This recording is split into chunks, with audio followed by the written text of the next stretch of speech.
Pues muchísimas gracias a los dos, a Rodolfo y a ti, Rafael, por esta magnífica exposición para entender mejor, sobre todo los que no somos de Perú o de México, que somos a lo mejor la mitad de los que estamos ahora mismo aquí presentes y bueno, luego lo verá mucha más gente bueno, cuando se suba a los canales de YouTube. Por esta magnífica exposición en la que bueno, podemos comprender un poco mejor ¿no? La historia, ¿no? Porque muchas veces se habla como los incas, los aztecas, como los grandes derrotados, y la verdad es que luego se incorporaron a los ejércitos conquistadores, ¿no? Se unieron con los españoles y el resto de pueblos aliados, autóctonos, ¿no? Y el fruto de eso es el mestizaje que tenemos hoy en América, ¿no? El fruto de esas alianzas que hubo. Pues sin más, voy a dar paso a los compañeros Alejandro Armijos y después a Antonio Elías. Alejandro de Quito, compañero, cuando quieras. Muchas gracias, Ángel. Me gustaría preguntarle, y bueno, sobre todo felicitarle al último expositor. Mil disculpas, no recuerdo bien su nombre, pero decían Capitán Perú, ¿no? ¿Me podría recordar su nombre? Rafael. Rafael, mucho gusto, ¿cómo estás? Gracias. Yo soy de acá de Quito, mucho gusto. Igual yo he Gusto. estado trabajando mucho la parte, bueno, yo más trabajo la parte, bueno, la presencia inca me ha parecido interesante en estos territorios, obviamente, no por eso, bueno, aquí en la escuela nos decían que por poco las pugnas entre Ecuador y Perú eran desde Atahualpa y Huáscar, así con unas tonterías más absurdas. Como que, no, Huasca, Atahualpa era de acá y siempre hemos estado peleando desde ahí, esa cosa más absurda, ¿no? Bueno, mi pregunta va y es el tema. Eh, Carlos V también los dijo que era a los descendientes incas, a los poderosos, ¿no? Los vio como sus hermanos, si no estoy mal, ¿verdad? Les vio como, son mis hermanos, creo que les dijo que eran sus, no sé si me podrías aclarar esa parte, porque he estado investigando justamente lo que acabaste de mencionar, he estado investigando esa parte, pero me llamó la atención que Carlos V encontró una cita donde él les decía que ellos eran sus hermanos. Muy amable, mi estimado, muchas gracias. Claro, a ver, voy a compartir pantalla de ese pasaje. Sí, tienes razón, lo pasé un poco rápido por la cuestión del tiempo, pero ya que lo preguntas me voy a detener un poquito más.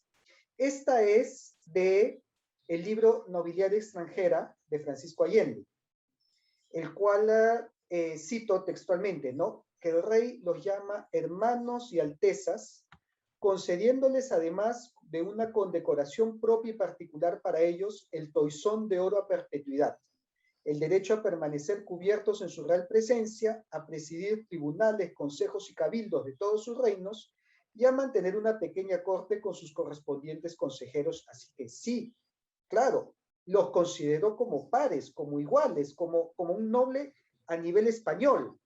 Y, ojo, esta nobleza que fue entregada a los descendientes incas, debes conocer que también se le entregó a los cañaris. A ver, voy a aprovechar para compartir un cuadro, que no lo había puesto, pero ya que mencionas que eres de Ecuador, seguramente esta información te va a interesar.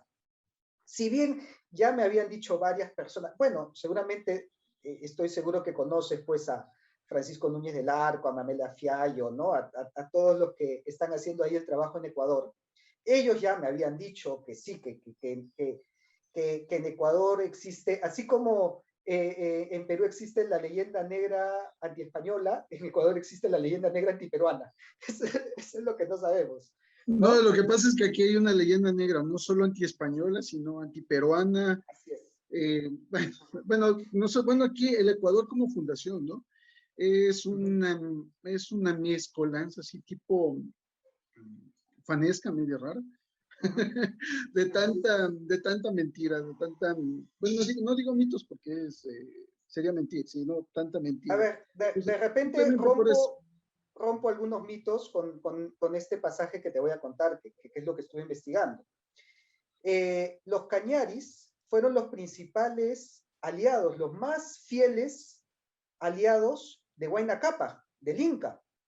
Y por eso, cuando se subleva Atahualpa, los cañaris son de los pocos que permanecen fiel al Inca de Cusco, a Huáscar. Sí, sí, porque, a ver, tengo entendido que Huayna Cápac estaba acá en lo que es en la actual Tomebamba. ciudad de Cuenca, donde queda Cuenca, actualmente, claro, sí, Tomebamba. la actual ciudad de Cuenca. Él estaba ahí y Atahualpa como que les estaba maltratando mucho a a los cañaris de acá. Los estaba Así, no, maltratando. no, los están maltratando, casi los extermina, les es un Sí, casi genocidio los exactamente. terrible.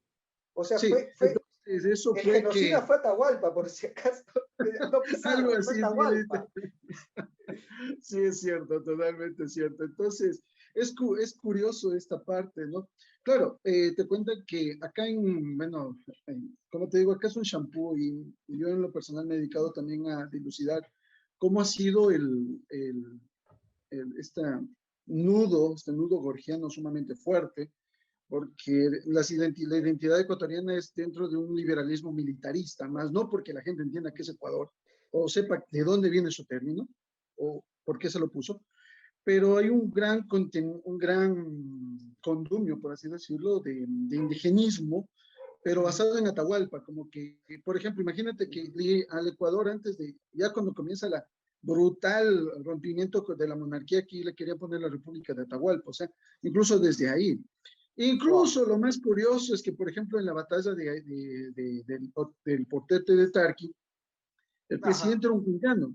El presidente del Perú era un cuencano, Claro, pero se lo Lamar, enfrentaba acá. Lamar, era de Cuenca. Lamar, Claro, sí, José Lamar era Lamar de era. Cuenca. O sea, Así Cuencano era, es, nació ¿no? como Ironía. español y tan español era que, o sea, un quiteño podía ser, porque a ver, en ese momento era quiteño, o sea, un quitense podía ser presidente hasta de llegar al Perú como tal, ¿no? Entonces es curioso. así es. Bueno, te paso un dato que te ayude a desatar ese nudo gorgiano, que es un cuadro que no lo había compartido, pero que se encuentra en Cusco, que es de una fiesta del Corpus Christi. O sea, A ver, una procesión del Corpus Christi en Cusco, ¿no? Acá podemos ver la procesión con el sacerdote, el palio, y que se acerca un grupo representando sus trajes característicos, ¿no? Con plumas, o sea, tienen vestimenta indígena. ¿Sabes quiénes son este grupo? Son cañaris. A los cañaris participaban activamente de las procesiones en Cusco, en honor a la alianza que tuvieron con España. Y tenían un sitial de privilegio. Entonces, estos son algunos, y ese cuadro está en el mismo Cusco, y los que aparecen ahí son cañaris. Detalles que no les cuentan, pero que estoy seguro puede ayudar a romper todos estos mitos. muy Muy amable, bien, muchas gracias. gracias. Gracias, Muy Alejandro. amable. Muchísimas gracias. Vamos a dar paso a Antonio Elías desde Venezuela. ¿Qué tal? Muchas gracias, Ángel. Felicitaciones a Rodolfo y a Rafael. Ha sido una presentación excelente, muy interesante. Yo tengo aquí algunas preguntas que me gustaría, no sé, hacerle a los dos. Algunas son más relacionadas con la primera presentación, pero creo que se puede hacerlas todas de una vez, ¿no? Hay una cosa que a mí me inquieta mucho cuando escucho los relatos sobre tanto la Mesoamérica como el Tihuantinsuyo, que es el hecho de que hay mucha población viviendo a elevada altitud. Tanto en México como en México tenemos gente viviendo a cuota 2.000 metros sobre el nivel del mar. No sé cuánto porcentaje de la población, pero yo entiendo que es mucha gente sobre alta cuota, y en el caso del Tihuantinsuyo, creo que también la mayoría de las personas en el siglo XV o cuando llegan los españoles en XVI, habitan a cuota elevada, 2.000, 3.000 metros.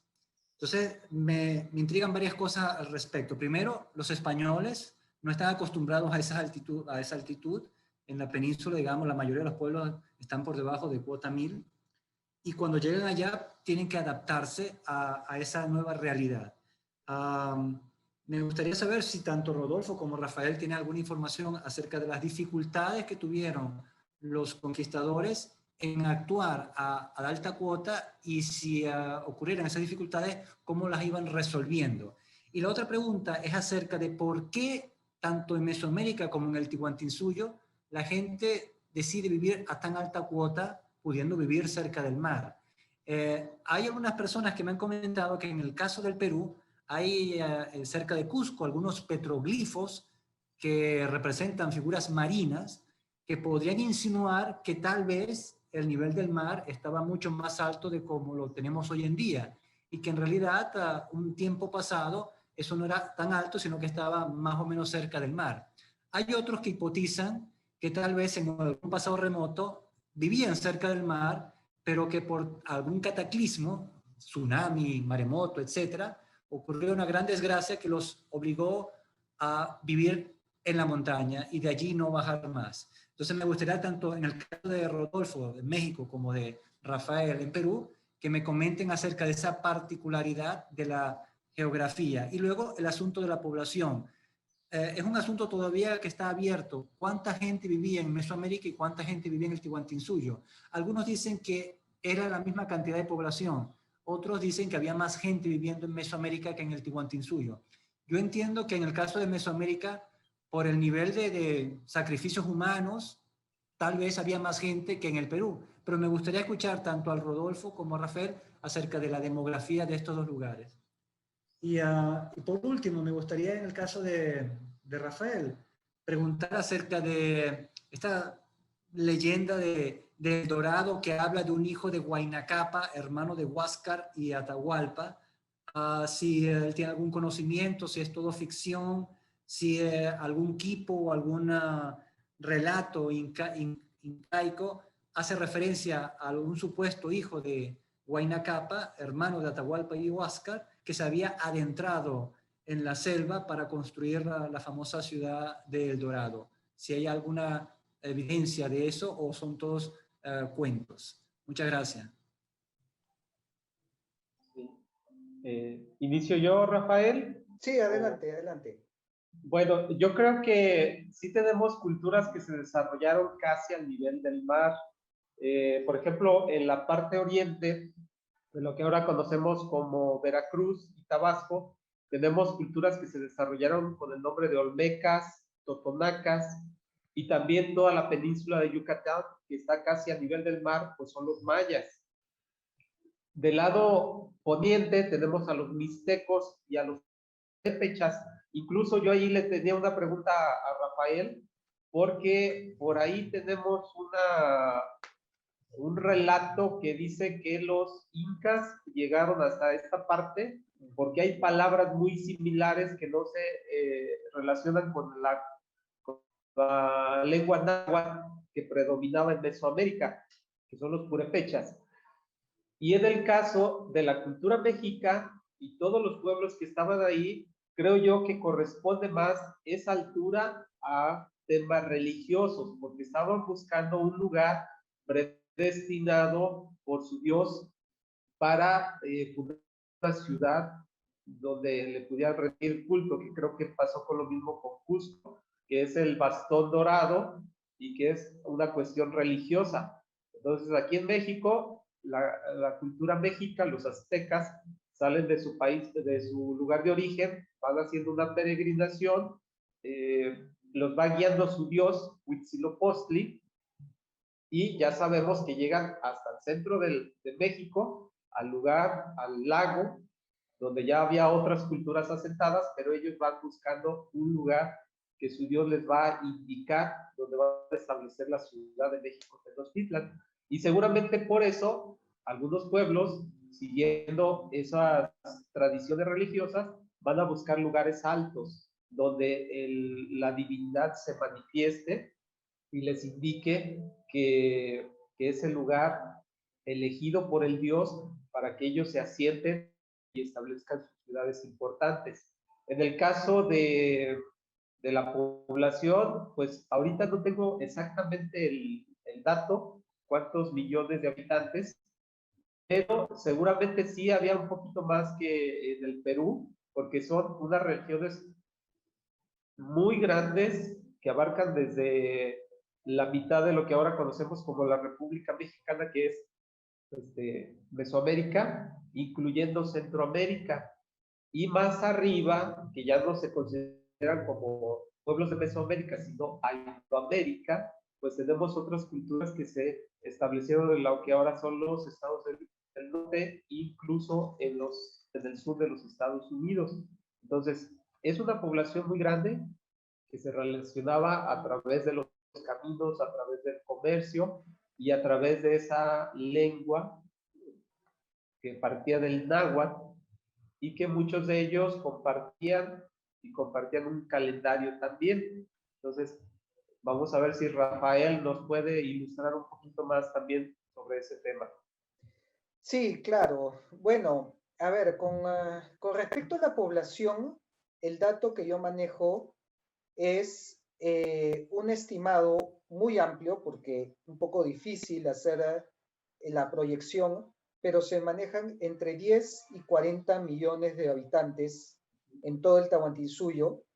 Muy difícil que haya, los 40 millones es una aproximación muy optimista. Lo más probable es que hayan sido 10, 12. Y claro, gran parte de ellos vivían en altura, tal vez por la necesidad, yo diría más por cuestiones de guerra que por cuestiones, o sea, los desplazamientos de personas ocurrían más con la decadencia de un imperio o por la conquista entre civilizaciones antes que por una catástrofe natural. O sea, había fenómenos del Niño que obviamente también influían y han influido en toda la costa, ¿no? Y por ahí que buscaban alejarse de esto. Pero si los Andes estuvieron debajo del mar, sí, lo estuvieron, pero lo estuvieron hace millones de años, ¿no? O sea, sí se han encontrado fósiles marinos a 3.000 metros sobre el nivel del mar, pero son fósiles que tienen millones de años. Es muy difícil que esto lo haya visto el ser humano, ¿no? Ya cuando llegó el ser humano, pues ya no cambió tan abruptamente la geografía. Pero aún así, claro, ¿cómo uno piensa, no? ¿Cómo es que buscaron estas zonas tan difíciles, tan agrestes? Y es que la costa peruana es desértica también. Eso tenemos que tomar en cuenta, ¿no? La costa peruana es una gran franja de desierto con muy poca agua y donde las hambrunas eran muy seguidas. Eso lo encontramos en los templos donde representaban gente muriéndose de hambre, ¿no? Gente con las costillas afuera.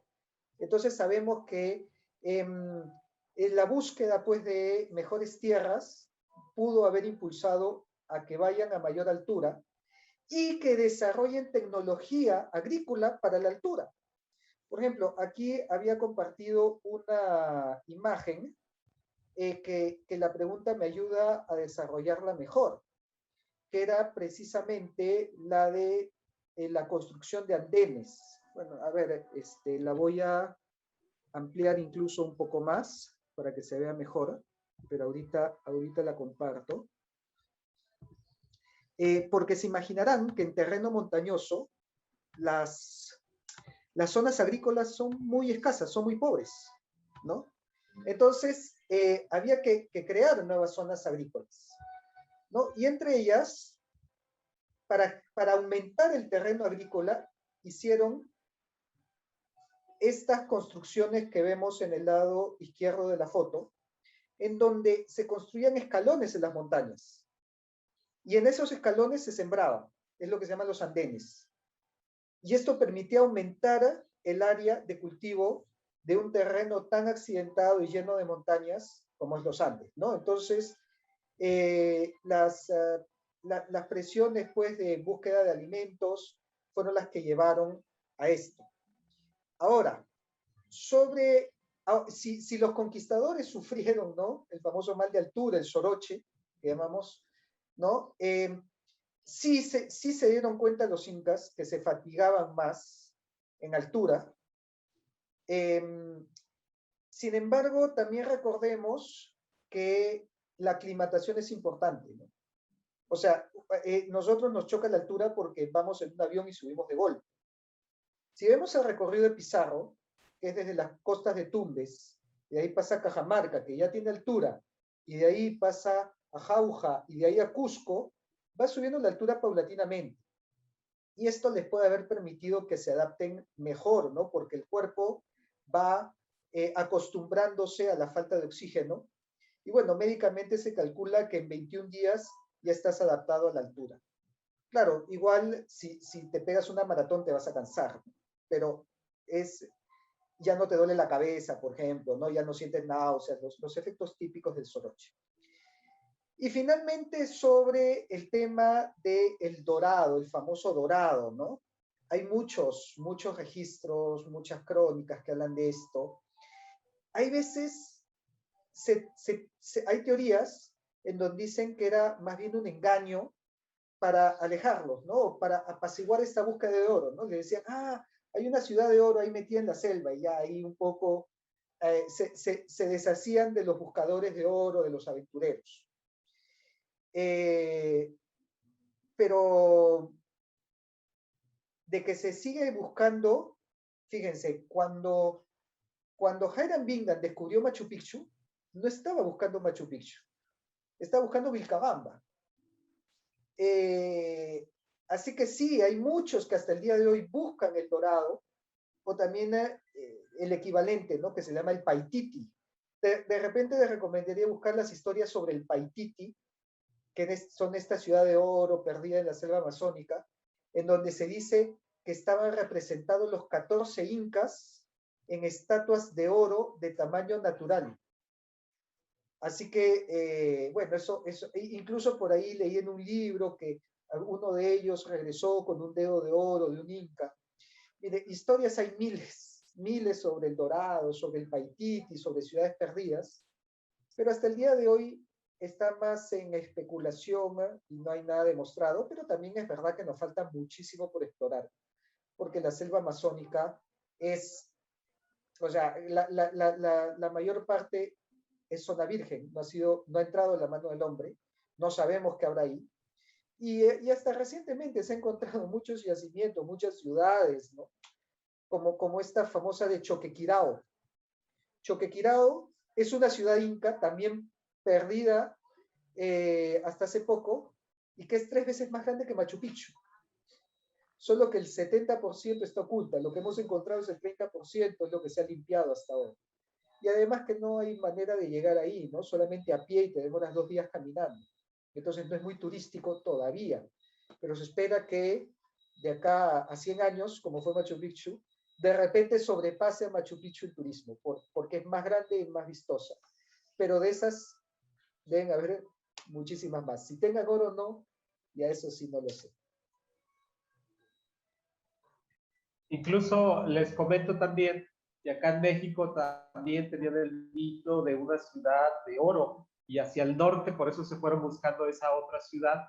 No le decían el Dorado, pero sí decían que había una ciudad donde había riquezas, y entonces muchos españoles se fueron a la aventura buscando esa ciudad hacia el norte, que tampoco la encontraron, pero sí fueron descubriendo otros pueblos que no vivían propiamente en Mesoamérica, y que ahora conocemos, según los estudiosos, esta zona conocida como Aridoamérica, que era más desértica. Bueno, muchas gracias, Rodolfo y Rafael. Un último comentario es acerca de la característica de estas dos civilizaciones altas y viviendo cerca de lagos, en contraste con otras civilizaciones bajas y viviendo cerca de ríos. Muchas gracias. De hecho, me has hecho acordar que me olvidé de responder la pregunta de Rodolfo, ¿no? Hace ya desde varios años ha habido debates, ¿quién influencia a quién, no? Recuerdo que primero había la teoría de que las primeras culturas llegaron del norte de Mesoamérica a través de Ecuador. Luego se postuló que no, pero que sí, pero encontramos varios mitos en el norte del Perú. Uno de ellos es el de Nailamp. Nailamp es un personaje que llega en una balsa con un ídolo llamado Yampayec, y que funda la cultura Lambayeque, que es el nombre de un departamento del norte del Perú, ¿no? Igual sucede con la cultura de Chimú, ¿no? Vino otro personaje en una balsa, ¿no? Que es el que fue el fundador. Entonces, no se descarta que haya existido un comercio marítimo, no se descarta que haya habido un intercambio, y como bien dices, hay historias que cuentan de la llegada de un inca y de un gran rey y que trajo oro, y así como también en el Perú tenemos historias de navegantes que han llegado trayendo una nueva civilización y que se han asentado acá. Así que, obviamente, es muy probable que haya sucedido con tantos de estos mitos que nos han llegado hasta hoy, ¿no? Pues muchísimas gracias, Antonio Elías, por la pregunta y a Capitán Perú y a Rodolfo por las respuestas. Yo, Rafael, te voy a hacer una pregunta. Se habla de por qué los incas, bueno, no tiraron más hacia la costa, pero por qué no tiraron hacia la Amazonía, si es más fértil y precisamente, si nos fijamos en el mapa que has puesto, el núcleo inicial se expande hacia las montañas, pero no se expande para nada hacia la selva amazónica, que la tienes al lado, por así decirlo. Ahí me llama más la atención. La costa sabemos que es desértica y había problemas de hecho, para la conquista de Chile la Araucanía, pues bueno, hay un tramo que era muy desértico y era complicado de llegar, por así decirlo. O sea, la costa es desértica, pero el interior es fértil, es la Amazonía, los llanos. A ver, sí, hubieron varios incas que incursionaron en la Amazonía. Se dice que el primero de ellos fue Maita Capac, que fue cuarto inca. El que estableció, ¿cómo decirlo?, la ciudad de mayor avanzada en la selva fue Pachacútec. Y cuando, esto se narra en el libro de José Antonio del Busto, ¿no?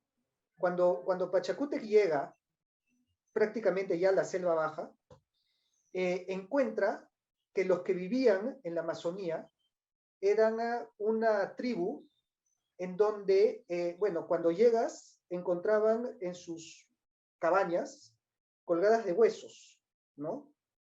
Y eran los huesos de sus parientes que se habían muerto porque tenían la costumbre que cuando moría un pariente, los mismos familiares roían su carne hasta los huesos y colgaban sus huesos en su cabaña.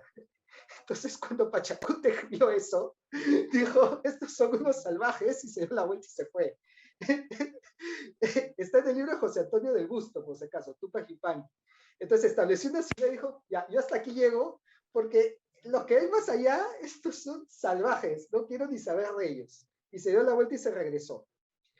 Tupac Yupanqui atraviesa el límite y es el inca que más al interior entra en la selva.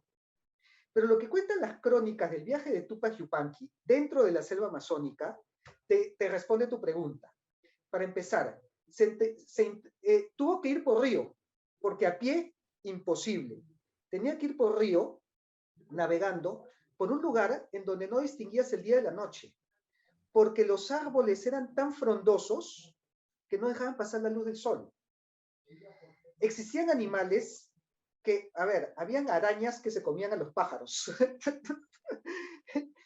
Las anacondas que se podían comer un ser humano entero, ¿no?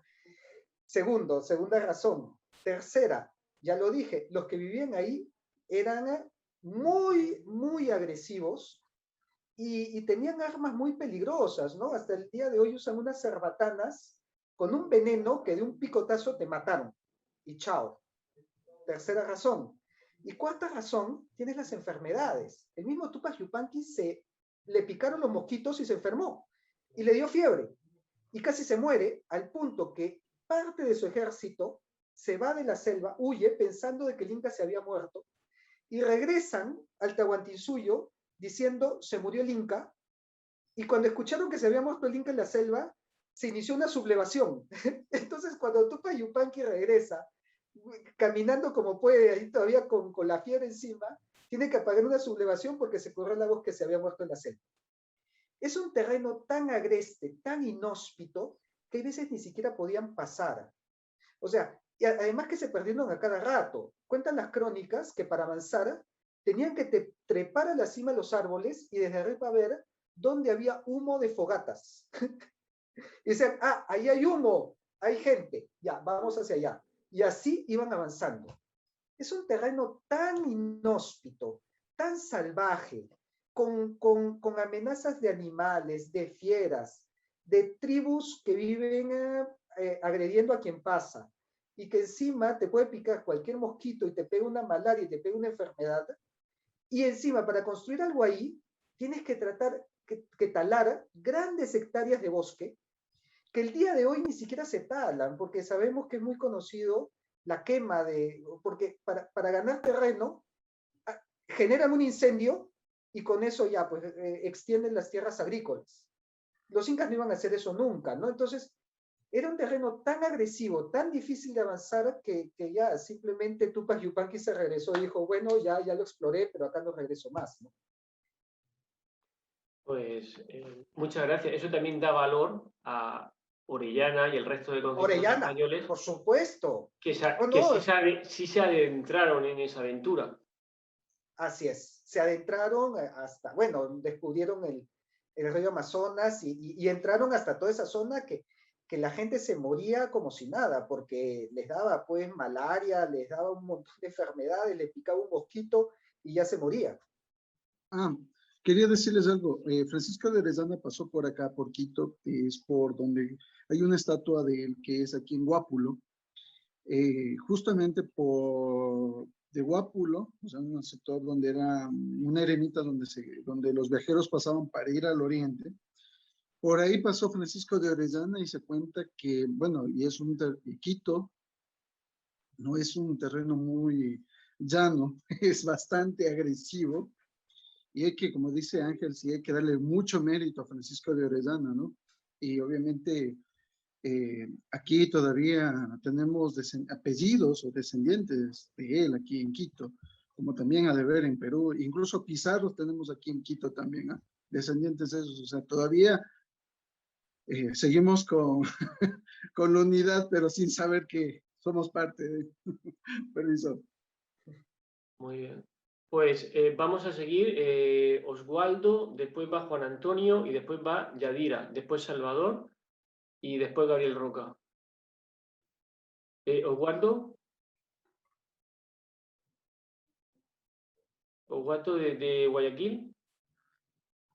Vale. Juan Antonio. Sí, gracias. Buenas tardes. Esta pregunta es para Rafael. Rafael, disculpa, cuando llegan los españoles, no llega Pizarro al Perú, o como hoy se conoce el Perú, ¿quién era el Inca legítimo? ¿Atahualpa o Huáscar? Porque si decimos que fue Atahualpa, entonces la rama de Huáscar que se alió con Pizarro eran incas títeres. ¿Estuvieras de acuerdo? ¿Sí o no? Gracias. A ver, te voy a esquematizar toda la situación, porque de verdad muy precisa tu pregunta, muy buena para entender lo que sucedió, ¿no? Huáscar era el inca legítimo. Atahualpa se subleva en el norte y le hace la guerra a Huáscar, pero como había adelantado, Atahualpa no encabeza la guerra. Atahualpa se queda en la retaguardia y sus generales, Calcuchímac, ¿no? y Quisquis, son los que ingresan a Cusco. Son los que ganan las batallas que les permite tomar Cusco, y en Cusco lo toman preso a Huáscar. Entonces, Huáscar, que era el inca legítimo, pierde la guerra y cae preso en el Cusco. Y Atahualpa estaba en camino hacia Cusco, porque si me hablas de legitimidad, el inca legítimo era el que se ceñía la borla en el Cusco. Mientras que Atahualpa no se ponga la borla en la cabeza del Cusco, no era inca legítimo. Pero al mismo tiempo, Huáscar ya había perdido la guerra y estaba preso. Y en el camino de Atahualpa a Cusco, en ese momento es que llega Pizarro. ¿Quién era el inca legítimo ahí? Es una pregunta complejísima, porque Atahualpa no lo era, porque no se había puesto la borla. Entonces no era, es como la coronación de un rey, ¿no? Mientras que no te coronan en la catedral, no eres rey. Pero al mismo tiempo, el inca legítimo estaba preso. Entonces no tenía ningún poder efectivo. Yo diría que había un vacío de poder. que fue también el momento preciso que llegó Pizarro. Si hubiera llegado un poco antes, un poco después, la historia hubiera sido muy distinta. Y eso lo dicen los mismos cronistas. En las crónicas tú lees, si los españoles hubiéramos llegado en épocas de Huayna Cápac, no hubiéramos logrado avanzar ni siquiera un metro. Llegaron en el momento preciso, en que no había poder, en que Atahualpa no se había coronado, y Huáscar, que era el inca legítimo, estaba preso y reducido. Así que justamente eso da la complejidad de lo que fue la conquista, ¿no? Rafael, recuérdanos cuántos españoles llegaron a Perú. Menos de 200, 180 y tantos. Así que 180 que conquisten un imperio de 10 millones, les hubiera sido imposible si no hubieran forjado estas alianzas, producto de la división que existía entre los dos hermanos, ¿no? Pues muchísimas gracias. Damos paso a Yadira, desde México, cuando quieras. Gracias. Ya se pasó la pregunta. Si me lo permite, Antonio, es que usted preguntó sobre por qué las civilizaciones se establecieron en lugares donde no estaba el mar. Y bueno, Rodolfo ya mencionó sobre Mesoamérica, pero pues también Aridoamérica tenía culturas, que es un desierto prácticamente, pero gracias a Oasis América, que es un oasis en medio de este desierto, pues las culturas se hicieron cazadoras recolectoras y pues siempre tuvieron ese punto de encuentro, ¿no? En el norte de América. Y pues bueno, creo que también es importante mencionar que Tenochtitlan era una ciudad construida arriba de un lago, era una ciudad flotante, que dice Bernal Díaz del Castillo que cuando llegan a Tenochtitlan se sorprenden porque pues no saben cómo entrar, o sea, ya que estaban pues rodeados de pura agua, ¿no? Pues también nosotros en México siempre tenemos asentamientos, siempre hay lagos, hay ríos, hay presas, pues nosotros tenemos mucho recurso natural. Y bueno, también mencionaron sobre si había intercambio cultural entre el norte y en el sur. Y recuerdo los códices que yo veía en la licenciatura, hablan sobre, bueno, tiene una persona el símbolo de habla, y este símbolo es café con puntitos negros. Y los indígenas decían hablar arenoso, es decir, que se hablaban pero no les entendían o se les entendía muy poco. También hay historiadores que sostienen que Cristóbal Colón conoció a los tarascos, porque los tarascos comenzaron a trabajar el cobre. Entonces, este cobre era enviado al sur de América, y incluso Cristóbal Colón y algunos conquistadores vieron sus embarcaciones yendo hacia el sur. Entonces, pues bueno, nada más iba yo a decir eso. Gracias. Bueno, yo ahí sí quisiera hacer unas pequeñas aclaraciones sobre lo que dice Yadira. Precisamente cuando llegan los españoles a México, Tenochtitlan, quedan admirados por la construcción de una ciudad sobre el lago. Recordemos que en un principio era un islote que con el tiempo fueron ampliando con las chinampas, y que su sistema de producción eran precisamente esos, digamos, esas pequeñas islas artificiales donde los indígenas cultivaban el maíz, el frijol y el chile, la calabaza. Y con el paso de los años fueron ampliando esa ciudad, fueron creando nuevo terreno, fueron ganando terreno al lago y fueron construyendo sus edificios, los barrios y las casas de la gente que habitaba esta ciudad tan importante. Entonces, cuando llegan los españoles, ven que hay canales, que hay calzadas y que hay todo un sistema hidráulico que permite a la ciudad sobrevivir. De una parte del lago era agua salada y del otro lado era agua dulce, pero también tenían acueductos que surtían a la ciudad de agua potable y también tenían algunas obras hidráulicas que permitían a la ciudad defenderse de inundaciones. Y hay un tema por ahí que retoma Yadira. La palabra tarascos, en realidad el término que debemos utilizar, que era el que los indígenas utilizaban, era purépechas. El tarasco viene ya más bien, es una palabra que trajeron los españoles y que para el jueves de Corpus ellos representan una serpiente que le llaman la tarasca. Entonces, es la representación del mal. Y como cuando llega Nuño de Guzmán a la zona de Michoacán, dice que ellos son infieles y por eso les empiezan a llamar tarascos. Pero el nombre oficial es purépecha, que quiere decir los hombres que comen pescado, porque ellos se asientan alrededor de un lago donde construyen la ciudad de Sinsunzan, que es la capital del imperio purépecha. Entonces, nada más esta pequeña aclaración. Y Yadira, pues muchas gracias. Toda esa información que nos diste también sirve para complementar el tema. Muchísimas gracias por vuestras intervenciones. Doy paso a Salvador Villegas, de Cartagena, a pocos kilómetros de donde yo estoy ahora mismo. Buenas noches, Salvador, cuando quieras. Hola, buenas noches. Bueno, buenas madrugadas desde aquí, desde España. Felicitar a los dos ponentes, enhorabuena, magnífica ponencia, conferencia. Y quisiera, estaba tomando unos apuntes, pero se me ha pasado, quisiera preguntar tanto a Rodolfo como a Rafael. Rodolfo, dijiste que la intérprete de Colón conocía Maya, ¿qué más y cómo se llamaba ella? Sí.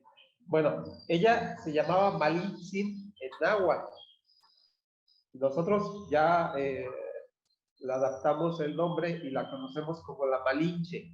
Y mucha gente le dice que es la mujer que traicionó a México, que traicionó a su pueblo y que entregó las tierras a los españoles. En realidad se están haciendo muchas investigaciones donde se le está dando un papel importante a ella como mujer, como intérprete y como una aliada que ayudó a los españoles precisamente a buscar las alianzas con otros pueblos, principalmente con los tlaxcaltecas y con algunas otras culturas que eran enemigos de los mexicas. Entonces, cuando llegan ya a la Ciudad de México, los españoles ya llevaban una alianza, ya llevaban un ejército muy grande, que es lo que les permitió sitiar la ciudad y poder conquistarla. Si no, no lo hubieran logrado. Y ahorita la historia en México le está dando un lugar importante a esta mujer que ayudó precisamente a Hernán Cortés a buscar esas alianzas. ¿Y conocía, era maya y qué más? Hablaba maya, hablaba náhuatl y hablaba su lengua, no me acuerdo ahorita qué lengua era la materna, pero que eso le ayudó posteriormente a poder entender la lengua española, castellana, ¿no? En ese tiempo, y ya fue la intérprete directa de Hernán Cortés con los caciques de otros lugares y con el mismo emperador, se llamaba Moctezuma, que es el que le toca recibir a los españoles en ese tiempo. Hablaba chontal. Chontal, exactamente, muchas gracias. Bueno, de hecho, era ella chontal, los mayas se la roban y luego la venden a los mexicas. Por eso aprendí a hablar las tres. Sí, y cuando llegan los españoles, se la regalan dentro de ese grupo de las 20 mujeres y se dan cuenta que es una mujer extraordinaria que les va a servir de ayuda para buscar esas alianzas con los pueblos ocupados por los mexicanos. Muchas gracias. Y para Rafael, por favor, en los frescos de, no sé, era una iglesia en Cuzco, salía un retratado, tenía apuntado, era el alférez real, el alcalde mayor y la otra persona, ¿quién era? El alguacil mayor. ¿El? Alguacil. Alguacil. Vale, gracias. Sí. ¿Y en qué iglesia es, por favor? En la iglesia del Triunfo, que, a ver, de repente me da pie para comentar un poco más. Junto a la catedral de la Catedral de Cusco está construida una iglesia que se llama la Iglesia del Triunfo, porque en aquel lugar se refugiaron los españoles durante la sublevación de Manco Inca. Cuando Manco Inca quiere expulsar a los españoles de Cusco y reúne a todos los ejércitos del Tahuantinsuyo, rodea Cusco y prácticamente los cerca a los españoles alrededor de un lugar que se llama Sunturhuasi, que era el lugar donde se guardaban las armas y los emblemas de los incas. Ahí es donde ellos se atrincheran y Manco Inca estaba ya tomando prácticamente, rodeando la plaza y listos para aniquilarlos a todos. Y deciden prenderle fuego al Sunturhuasi. Entonces, para quemarlos a todos dentro de ese lugar. En ese momento ocurre un milagro, ocurre un prodigio, porque ven a la Virgen María en el techo deteniendo las llamas. Entonces, eso les da fuerzas para salir de ahí que estaban todos atrincherados, se suben a los caballos y salen en una embestida a caballo, donde logran abrirse paso en el cerco de Manco Inca y salen de la ciudad, rumban hacia la montaña que tiene mayor altura y toman una posición más ventajosa. Y bueno, debido a eso, ya posteriormente Manco Inca tiene que retirarse y prácticamente revierten el resultado de esa batalla gracias a esa aparición. Para agradecer esa intervención es que en ese lugar del Sunturhuasi, donde estaban todos los emblemas y las insignias reales de los incas, se construye una capilla, una iglesia que precisamente se le llama la Iglesia del Triunfo, por eso. Y sí, voy a volver a compartir volver a compartir la imagen para que se vea bien. ¿De qué año estamos hablando?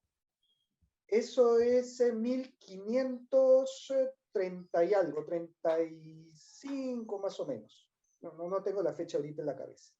Vale. Pero compartiendo otra vez la imagen, van a ver que está la Virgen María y está en el techo de un recinto, ¿no? como de una pequeña casa. Ese era el Sunturhuasi y dentro incluso se pueden ver personas, pero bueno, unas siluetas que se asoman por la ventana, se ven unas caras, y representa esta aparición de la Virgen María que detiene las llamas de este lugar que se estaba quemando, y por eso a esta advocación en el Cusco se le llama la Virgen del Descenso, porque se dice que la Virgen María bajó de los cielos para detener las llamas y salvar a los españoles que estaban dentro de este lugar. Y a la iglesia se le llamó la Iglesia del Triunfo porque eso les permitió revertir la situación que estaban rodeados para lograr un triunfo donde ya todo indicaba que los iban a matar más bien, ¿no? Así que es un episodio muy interesante y también muy poco conocido de esta época.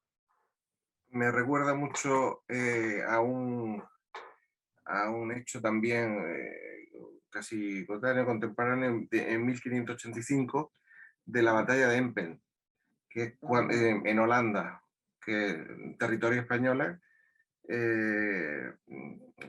es cuando se está defendiendo unas posiciones, bueno, en inferioridad numérica tremenda, de 1 a 20, y los holandeses, esperanzados en la victoria, pues dejan la batalla y los españoles atacamos, que se puede decir que es el origen de lo que hoy en día es la infantería de marina, y se sorprende y se gana la victoria. Y todo viene por cuando estaban haciendo una trinchera, encuentran a una imagen de una tablilla de la Inmaculada Concepción, que a partir de ese momento, que fue un 8 de diciembre, es cuando se establece la festividad de la Inmaculada Concepción. 8 de diciembre de 1585. Y es muy parecido, o sea, en la vocación a lo que es la Virgen, pues se levantan las tropas y acuden a la batalla y bueno, y se gana. Y es un hecho muy, vamos, los holandeses tienen puesto una capilla ahí y fue y es muy parecido, muy parecido. Acá ven otro cuadro donde se representa el mismo hecho. Se ve el Suturhuasi, las tropas de Manco Inca que están rodeando el lugar. Se ve una cara de unos españoles que están metidos dentro del recinto y que la Virgen María se posa en el techo para poder alejar las llamas, ¿no? Y bueno, aquí está el retrato, perdón, el texto del cronista en donde explica este hecho, ¿no? Entonces, eso también, y acá me parece también que hay otro, acá también se ve, ¿no? Este es otro cuadro, pero este está ya no en esa iglesia, sino en la iglesia de San Salvador de Puquiura, en Cusco. Igual, se ve a los españoles atrincherados en el Sunturhuasi, con rifles en mano, y a la Virgen alejando y apagando las llamas, ¿no? Que se está quemando el techo, y a las tropas de Manco Inca viendo sorprendidas alrededor, ¿no?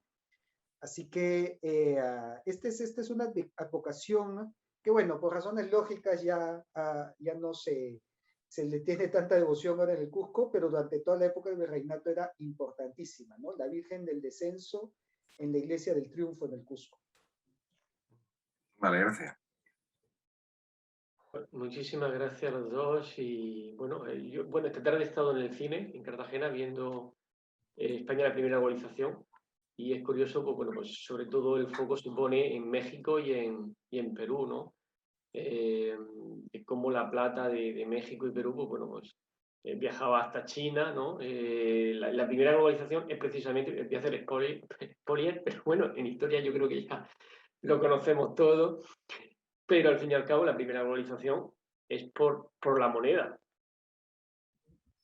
Y la moneda la origina la plata del Perú y de México, ¿no? Entonces ellos realmente, estos dos países contribuyen a la primera globalización porque sin plata no se puede comercializar con China. Pero bueno, era solamente un apunte. Voy a seguir dando paso a, bueno, aquí hay un compañero que ha puesto números romanos, bueno, no le he preguntado por privado quién era el nombre, pero no me ha respondido. Perdona, ¿tienes la mano levantada? Vale, buenas noches, ¿me escuchan? ¿De dónde? Dime tu nombre y de dónde. Mi nombre es David, soy de Colombia. Nada, quería hacer una pequeña acotación a la pregunta que hizo originalmente Antonio sobre la ubicación pues, de muchas civilizaciones prehispánicas en cerros, en alta montaña, en lo que es la geografía de América, y también un anexo a eso de lo que es toda la mitología concerniente al dorado, ¿vale?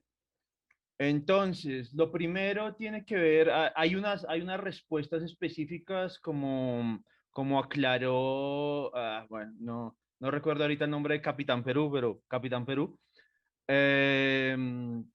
Todo este tema de la altura sobre el nivel del mar y todo eso, estamos hablando de un proceso de millones de años que no tiene concatenación con la presencia humana, ¿vale? Pero voy a usar específicamente mi área geográfica, que es un poco más desconocida, no tanto como los mexicas, los incas, pero pues fue un proceso paralelo, similar, que es el área de lo que es pues, la actual Colombia, principalmente lo que es la región del altiplano cundiboyacense, donde está ahora Bogotá, la capital. Ahí se ubicaba un pueblo llamado los Muiscas, o la Confederación Muisca, ¿vale? Esta civilización, aunque no estaba al nivel del Tahuantinsuyo ni nada similar, probablemente el nivel de desarrollo en lo que es Sudamérica es la que le seguía en cuanto a tecnificación y complejidad de su estructura social. Curiosamente, ellos también están ubicados, yo les estoy hablando específicamente de esta área. Aquí las alturas oscilan entre aproximadamente los 2.600 y los 3.600 metros de altura. Ahí ellos establecieron pues todas sus ciudades principales, que son Unza y Bacatá, que son las que son actualmente Tunja y Bogotá. Listo. Pero si vemos el aspecto demográfico de esto, las primeras migraciones humanas a estos territorios llegaron hace unos 18.000 años. Obviamente estoy hablando de época premuisca. Esto tiene 3 periodos que son el paleoindio, el arcaico y el herrera. Una de las principales hipótesis de por qué se empezaron a establecer asentamientos en estas áreas es por la gran diversidad de megafauna pleistocénica que había en esa época. ¿Listo? Entonces, todos estos grupos humanos empezaron a asentar en zonas en las cuales tenían pues mucho acceso a la caza de grandes animales como el caballo americano, el venado gris y bueno, otros. Entonces, este es el primer indicio de por qué pueblos se empiezan a meter, digamos, a alejar de las costas, es por la presencia de megafauna, es uno de los factores fundamentales. Hay otro factor muy importante y es que aunque estamos hablando en algunas de estas áreas, bueno, en Perú más climas desérticos y ese tipo de cosas, pero en esta área estamos hablando de climas tropicales. Los climas tropicales sobre las áreas costeras y las áreas selváticas son, como ya indicaron varias personas, profundamente agresivos. ¿Listo? La humedad, las enfermedades, fiebre amarilla, malaria, bueno, todo eso normalmente son predictores de que en ese tipo de situaciones, salvo en Mesoamérica, generalmente no se desarrollaron culturas complejas, ¿vale? Las culturas complejas tendieron a preferir o a desarrollarse, estructurarse sobre climas más templados que encontraban en las mesetas, en los altiplanos y pues ya en las altas cumbres. Hay un aspecto adicional religioso que obviamente tiene que ver con la ubicación de sitios sagrados, de la cercanía al cielo, bueno, todo este tipo de asuntos. Y adicionalmente, por ejemplo, en el caso de los muiscas, pero pues podemos seguramente hacer analogías con otros territorios geográficos. Hay un proceso migratorio identificado, bueno, ya después de que se acaba la megafauna y todo esto, que entramos a lo que es el periodo arcaico y el periodo Herrera, ya no hay megafauna, pero lo que se empieza a privilegiar son las tierras cultivables. ¿Listo? Y esto nos da pues la mayoría de estas culturas de altiplano. Acá todo esto lo que les estoy diciendo es la parte septentrional de la cordillera de los Andes que acaba en Colombia dividida en 3. Entonces es muy, muy similar a la topografía y geografía donde estaba el Tahuantinsuyo. Cuando pasan los Herrera y ya lo que son los que fueron los muiscas, llegan sobre el 500 antes de Cristo aproximadamente, ellos se integran a los grupos que ya estaban establecidos ahí, los grupos que ya estaban simplemente grupos agricultores que originalmente habían sido cazadores recolectores, se integran a esas sociedades y esas sociedades tanto por la cuestión estructural, la cuestión geográfica, la cuestión climática, empiezan a desarrollarse en sociedades más complejas.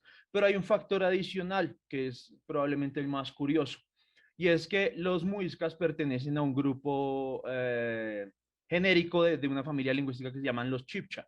Hay otros grupos chibcha, principalmente para la época de la conquista estaban los muisca y los tairona. Los tairona están mucho más cercanos a las costas, principalmente en el área del norte de Colombia, pero incluso en las costas ellos se repliegan hacia las sierras. Y hay un factor fundamental para que esto suceda. Y de hecho, uno de los grupos que todavía existe, que son los Kogi, si van a Santa Marta, está la Sierra Nevada de Santa Marta y ese es su sitio sagrado y el sitio primordial de su civilización. Esto es, la Sierra Nevada de Santa Marta es una sierra, no sé, de más de 5.000 metros de altura, pero que está muy cerca al mar.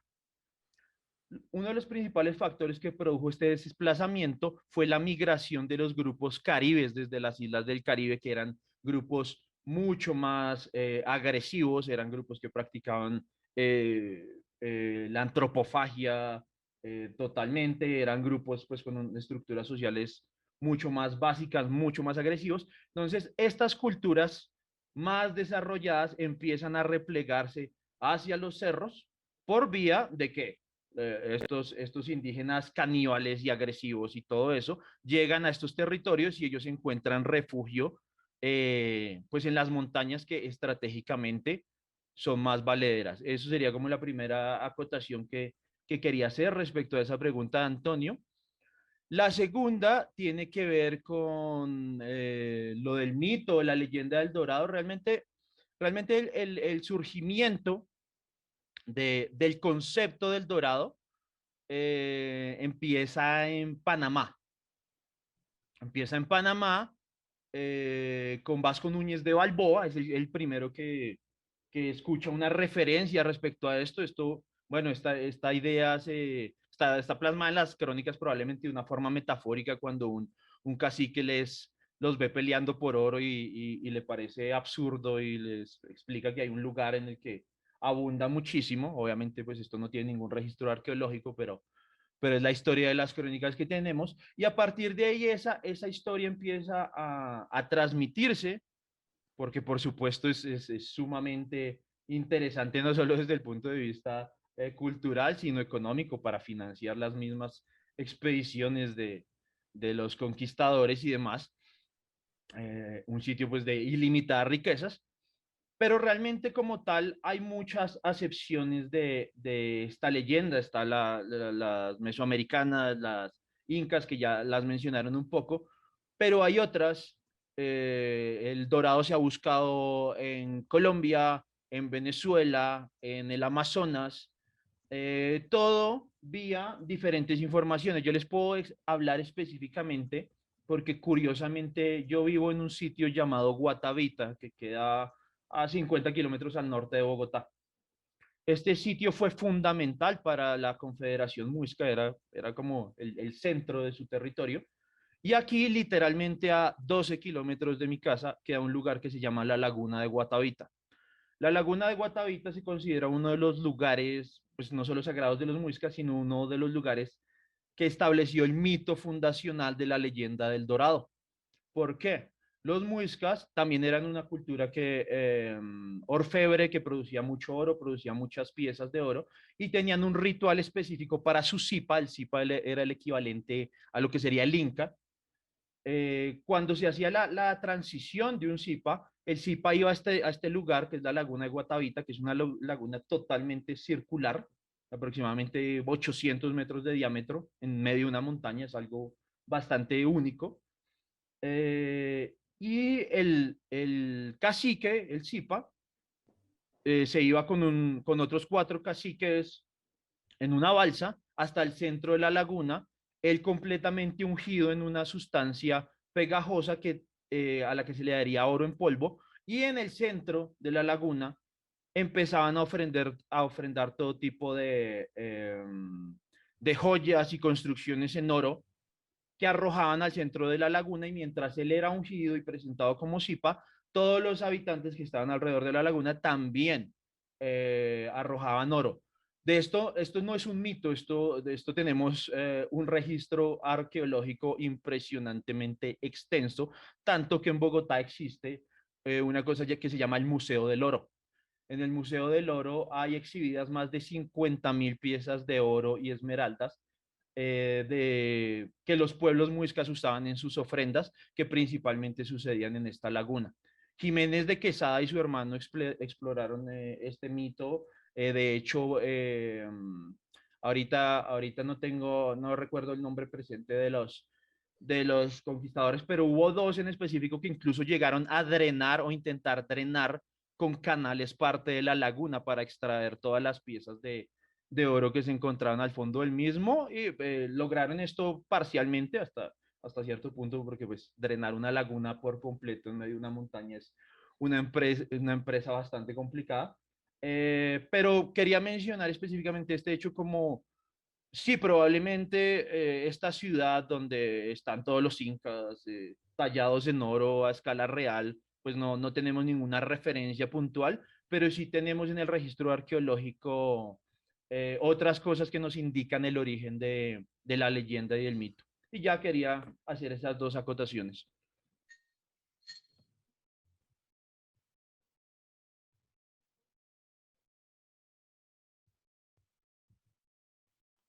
Muchísimas gracias, David, desde Colombia. Vamos a dar paso a Gabriel Roca. ¿Querías comentar algo? ¿Habías levantado antes la mano? Hola Ángel, muchas gracias. Sí, bueno, antes, sobre todo, bueno, agradecer a ustedes, a la asociación que hace estas tertulias tan interesantes, y a Rafael y a Rodolfo que nos deleitaron con estas ponencias de estos dos puntos tan queridos del imperio que son Nueva España y el Reino del Perú, ¿no? Respecto a, le habían hecho una pregunta a Rafael, mirá cómo se relaciona todo, ¿no? Son como piezas de un rompecabezas que encajan. Le habían hecho una pregunta a Rafael por qué no se habían expandido hacia el Amazonas los incas, y sí lo hicieron sobre topografías aparentemente más difíciles, como es la montaña, y Rafael contestó, digamos, en forma insuperable, porque vos sabés que yo les mostraba cuando estaba hablando este colega, este amigo de allá de Bogotá, que no sé el nombre, yo les mostraba, y hablaba de la laguna de Guatavita, que es la leyenda del Dorado, justamente, yo les mostraba este libro de Lope de Aguirre y la jornada de los Marañones. Hubo, después de Orellana, de la expedición de Orellana sobre el Amazonas, que tiene razón Rafael, si no es por el río, de otra forma, por tierra no se puede ir, es dificilísimo, costosísimo. Hubo quienes entraron, hubo 2 entradas que quisieron hacer y terminaron desbaratadas, no me acuerdo los nombres. La de Orellana fue por el Amazonas con éxito, y la que se hizo en 1560 fue Pedro Ursúa, que era un navarro, que organizó una expedición bastante costosa, como con 300 soldados, 200 indios de logística, había mujeres, había esclavos africanos, en un número de 20 más o menos. Y en esa expedición, no sé si ustedes conocen esa famosa historia, la rebelión de Lope de Aguirre, sobre la cual el próximo viernes tengo que hacer una ponencia en la Universidad Católica, en el Instituto de Investigación e Historia. No, perdón. Esa ya la hice en España. En un congreso de historia comunera, yo presenté las rebeliones en América, la de Lope de Aguirre. Este loco de Lope de Aguirre, sobre el que se hicieron 2 películas y varias novelas, esta es una novela de un escritor venezolano, Miguel Otero Silva, de 1908, Lope de Aguirre, el príncipe de la libertad. Bueno, él se rebeló contra el jefe de la expedición, lo mató con una serie de matones que él tenía que lo seguían, y así con esta gente se fue desde el Perú, cruzó hasta el Atlántico. Por el Atlántico viajó con los bergantines hasta la isla Margarita, y de la isla Margarita hasta la ciudad de Borburata, en Venezuela, y terminó en Barquisimeto, donde lo abandonan todos y terminan matándolo. Pero esa rebelión, ¿qué costó? Porque justamente en 1542, con las leyes nuevas, la corona no autoriza más entradas, no autoriza más expediciones de conquista. Entonces, España le quedó vedado el Amazonas. Y España lo que tenía que hacer era lograr llegar a la línea de Tordesillas, que pasaba por la desembocadura del Amazonas en el Atlántico. O sea, esa rebelión, ¿qué logró? Después de esa rebelión no se autorizaron más expediciones. Y eso le impidió a España conquistar todo lo que hoy es Brasil, por no poder llegar a la línea de Tordesillas. porque era imposible hacerlo por tierra, había que hacerlo por agua. Y como dijo muy bien Rafael, cuando ahí fue Huayna Capac, ¿qué era, Rafael, dijiste? El que vio a los caníbales. ¿Cómo? Tupac Yupanqui. Ah, Tupac Yupanqui.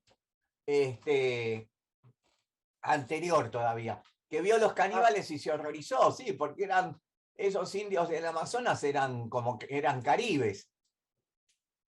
Y las expediciones de Orellana y de Pedro de Ursúa, que después usurpó Lope de Aguirre, los vieron y los trataron y se hacían los buenitos, o sea, delante de los españoles ellos no mostraban que eran caníbales, o digamos, no lo hacían en forma tan, digamos, ostensible, porque ellos ya sabían que los españoles y los indios que acompañaban a los españoles lo veían con malos ojos a eso, esas conductas.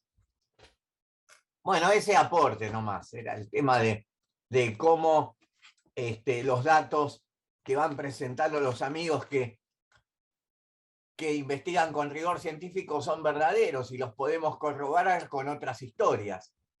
Y sí, justamente, la expedición de Pedro Ursúa quería ir al Dorado y a Omagua, que era otro territorio cercano, que se originan, como dijo muy bien el amigo de Colombia, de Bogotá, en la laguna de Guatavita, donde al rey lo pintaban con polvo de oro y se sumergía en la laguna. Eso es todo. Pues muchas gracias. Voy a dar paso a Santiago, Dionisio Inca Yupanqui. Ya haces tú la pregunta, si te parece, por la asociación Dionisio Inca ya cierras tú. Luego cierro yo por Herética Vite y luego Ramírez por México Hispano. Y después ya seguimos hablando, si queréis, fuera de grabación, ¿vale? Pues Santiago, cuando quieras, compañero. Gracias, Ángel. Bueno, quería hacer una consulta a Capitán Perú para ver si se explayaba sobre el tema del alferazgo real. Mencionaba un poco sobre el alferazgo real en el virreinato y a la vez trasladarle la pregunta al compañero Rodolfo, si es que en México también sucedió o se instituyó, o mejor dicho, se creó este tipo de institución. Creo que Rafael lo va a explicar, Capitán Perú lo va a explicar, y a ver si en México también sucedió lo mismo. Ya. A ver, lo que pasa, sí es cierto, en el Perú existió esta institución gracias a que existieron panacas incaicas, ¿no? Que eran estos clanes, estas familias de incas, que apoyaron a los españoles. Es más, por eso, si ustedes se dan cuenta, en las crónicas de la época, en ningún momento se le llama la conquista del Perú.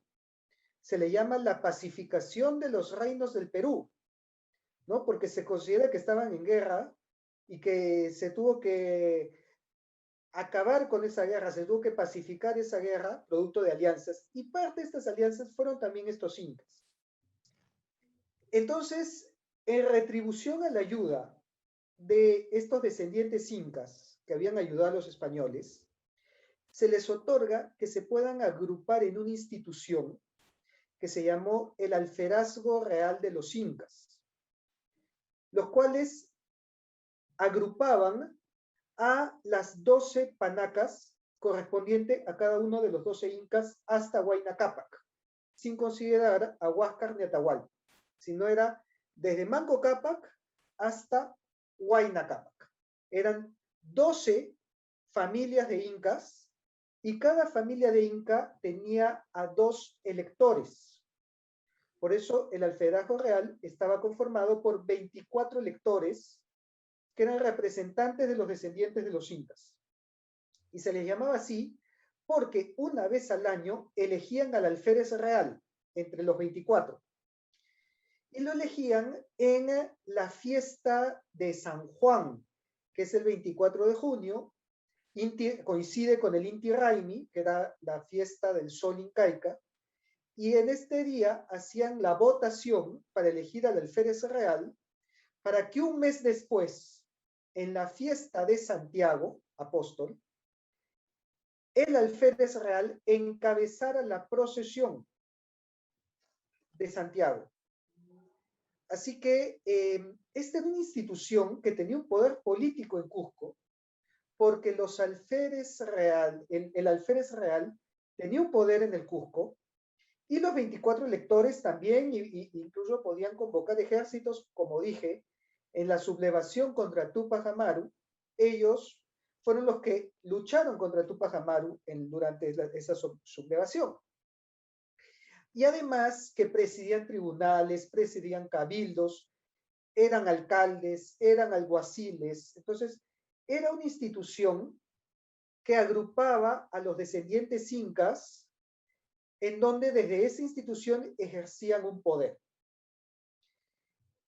Pero claro, esa institución termina en 1825, cuando Simón Bolívar disuelve el alferazgo real. Sí han sido descendientes de incas, y no solamente eso, no solamente eran descendientes incas, sino que el alférez real solía ser, no siempre era, pero en la gran mayoría de veces, era el descendiente de Huayna Cápac, que era el último inca. Entonces, la familia, la panaca de Huayna Cápac, tenía una primacía por encima de las demás panacas de incas. Es por eso que durante esta época del virreinato, las pugnas para ser reconocido como descendiente de inca fueron fuertísimas.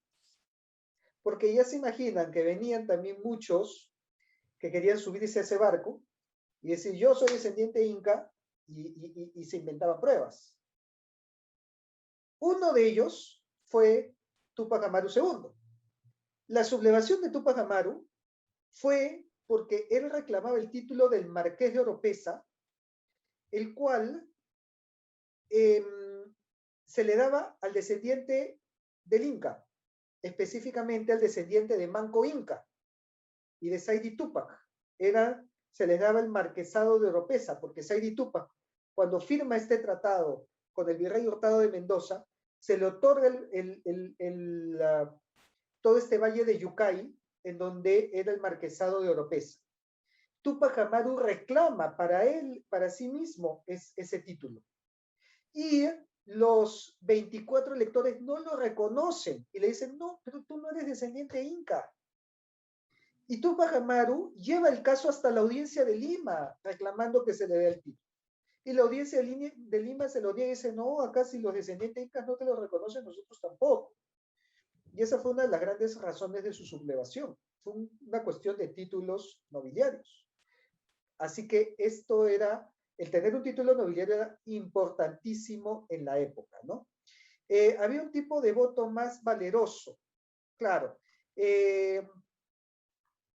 No he visto, sé que la figura de los 24 electores viene de España, en donde habían tribunales, a ver, tendría que verificar, si no me equivoco, el de Sevilla, que tenía 24 jueces o 24 electores. Tendría que buscar esa información, pero está en un libro que se llama El Estandarte Realim La Mascaipacha, en donde explica esta figura del alferazgo real. Sí, por supuesto, con todos estos datos, la narrativa indigenista se cae a pedazos, y por eso creo que es tan importante difundirlos.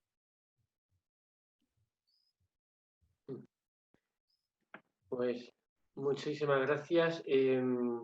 Bueno, Fernando Bastida desde Murcia estaba haciendo algunas preguntas, si prefieres hacerlas en directo, y ya con eso ya vamos cerrando cada asociación durante un minuto.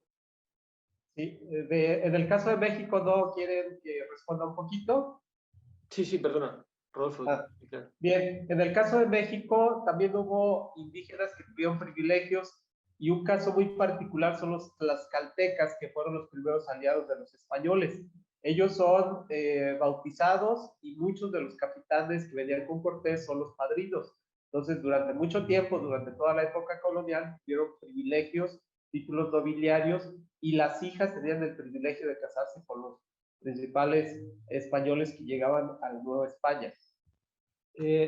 Acá, en lo que ahora conocemos como México, se desarrollaban dos instituciones. Uno era la República de Españoles, que tenían a su alcalde, a sus autoridades, todo lo que conocemos, el ayuntamiento, el alcalde mayor, las justicias, pero también tenemos otra República de Indios, que ellos tenían sus propias autoridades y que tenían cierta independencia con relación a los españoles.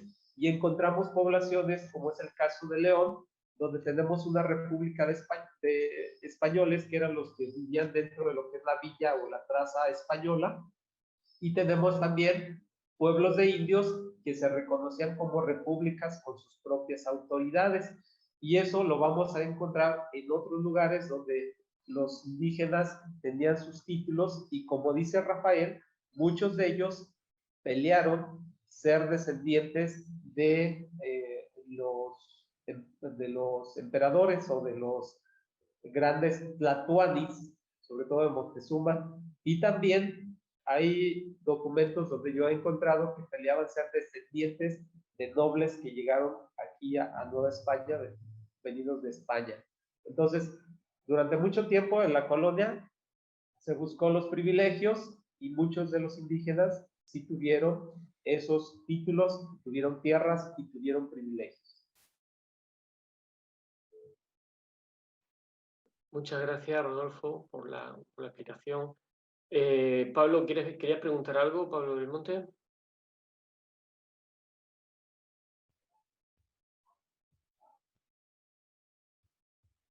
Bueno, pues entonces vamos a ir despidiendo. Santiago, de Dionisio Inca Yupanqui. Bueno, quería acotar un detalle con lo que había expuesto Rafael, con referente al alferazgo real. Es que acá en el Perú, cuando se dio la independencia en el año 1821, 28 de julio de 1821, que fue proclamado por San Martín, el virrey La Serna trasladó su ejército y la capital del virreinato lo trasladó al Cusco. En el Cusco justamente habitaba el alferazgo real, quienes recibieron al virrey, ¿no?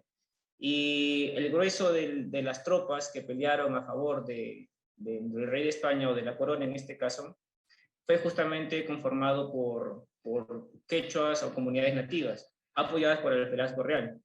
Por ende, Simón Bolívar, al ganar, en este caso, la contienda, la batalla, les quita en represalia los derechos a los panacas reales, ¿no? Y adicional a ello también, pues, Simón Bolívar siempre tuvo expresiones muy despóticas y despreciativas hacia nosotros los peruanos, porque no entendía la cosmovisión andina, ¿no? Cosa que durante el virreinato siempre se respetó sus costumbres, y bueno, como ya lo dijo Capitán Perú, se le otorgaron varios derechos, ¿no? Ahora, para poder cerrar en este caso la exposición, como integrante de la Asociación Dionisio Inca Yupanqui, nosotros tenemos justamente esta labor de rescatar la verdadera historia, de contarla y de difundirla, ¿no? Nosotros justamente estamos participando, bueno, yo me encuentro en Cusco, sin embargo estoy activo en redes y también en WhatsApp, ¿no? Con los grupos me comunico, y sé que mis compañeros que están en Lima, por ejemplo, han celebrado el Día de la Hispanidad el 12 de octubre, tuvieron una sesión, bueno, una serie de actividades, estuvo muy bonito, sé que estuvieron con bailes de acá típicos de la marinera, y estuvieron visitando varios lugares acá de plaza, ¿no? Y esto pues justamente suma, porque va creciendo la asociación justamente con aras de difundir la verdadera historia, ¿no? Y ahora más que todo, de que está muy politizado, ¿no? Lamentablemente contamos con autoridades las cuales ellos han elegido, en este caso siguen una leyenda negra, hablando pues, y sobre todo difundiendo, ¿no? A través de los medios de comunicación, una historia errónea, ¿no? Que lo único que hace es separarnos y generar discordia. En este caso, bueno, yo me despido en nombre de la asociación, y estoy contento, bueno, particularmente de participar. Me ha sido un gusto de escuchar a los dos expositores, tanto al señor Rodolfo Herrera como a Capitán Perú, quien no los conocemos. Y bueno, esperemos que se den este tipo de simposios, este tipo de tertulias, y de esa manera seguir difundiendo la verdadera historia, ¿no? Y como siempre digo, la hispanidad no es una moda, la hispanidad no es un complejo, la hispanidad es una toma de conciencia que somos todos, nos unen tanto el país ibérico como todo Hispanoamérica, ¿no? Desde México hasta Chile. Un saludo a todos. Muchísimas gracias, Santiago, y a los amigos de la Asociación Dionisio Inca Yupanqui. Bueno, voy a dar paso a Ramírez, desde México Hispano. Ramírez, que sepáis que el que luego edita estos vídeos y el que hace esos carteles tan chulos que vamos colgando por redes sociales. Porque aquí la hispanidad no solamente lo hacen los historiadores, sino también todas aquellas personas que pueden aportar, porque aunque no sea historiador y sabe editar vídeos, sabe diseñar carteles, sabe hacer memes, como se suele decir, o colaboras organizando en asociaciones o, como os ha comentado Santiago, en planificando actividades ya físicas, no solamente online, todo eso digamos que suma, ¿no? La hispanidad somos todos y es una guerra cultural en la que estamos todos implicados, al margen de que seamos historiadores o no. Ramírez, cuando quieras, compañero. Muchas gracias, Ángel. Y pues nada, que a nombre de México Hispano agradecemos a Héroes del Cavite, a la Asociación Dionisio Inca Yupanqui, al profesor Rodolfo, a Capitán Perú, por acompañarnos en estos intercambios que siempre nos ayudan a conocernos un poco más, aquellos que somos compatriotas de todas las Españas, ¿no? Que ya nos conocemos, digamos, por compartir ciertas cosas, pero siempre ayuda estas tertulias, como bien dicen allá de Perú, ayudan estas tertulias para conocernos más, para convivir y para dar a conocer nuestra visión de la historia, para revisar la historia en específico y que no se politice con ella precisamente, que es lo que nos interesa, ¿no? Que sea todo desde un punto de vista más académico, que sea todo desde un punto de vista más objetivo y que no se utilice la historia y mucho menos se tergiverse para apoyar ciertos movimientos políticos. Yo agradecido con todas las organizaciones, con todos los miembros, con los que asistieron aquí a la reunión, con los que nos van a ver después por YouTube, por nuestra página de México Hispano. Agradecido con todos por este intercambio y pues nada, muchas gracias por asistir y por aquí nos vamos a estar viendo más. Pues muchas gracias, compañero Ramírez, desde México Hispano. Y bueno, yo ya termino también brevemente despidiendo pues, bueno, a Rodolfo Herrera, desde México, a Rafael, Capitán Perú, de Perú, por esta magnífica exposición que han hecho en un tiempo justo, ¿no? Por así decirlo, lo hemos recortado para que sea más ágil, ¿no? Estas conferencias. Y bueno, pues aquí todos sumamos, ¿no? Somos ahora mismo 3 asociaciones que hemos organizado esta actividad concretamente, pero bueno, supongo que en el futuro seremos muchas más. Se están formando asociaciones hispanistas en más países de América, se irán consolidando. Ahora mismo las más consolidadas, pues bueno, son Dionisio Inca y México Hispano por el número de integrantes, pero pronto entrarán otros países y podremos hacer alguna conferencia más conjunta. Muchísimas gracias a todos por seguirnos un sábado más. En España ya es domingo, pero bueno, se entiende. Y nos vemos en otra ocasión. Muchísimas gracias a todos.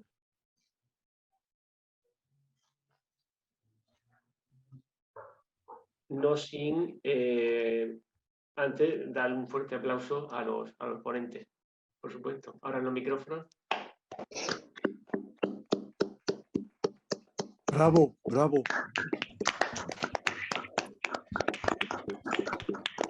Muy bien, por todo, muy bien. Muchas gracias.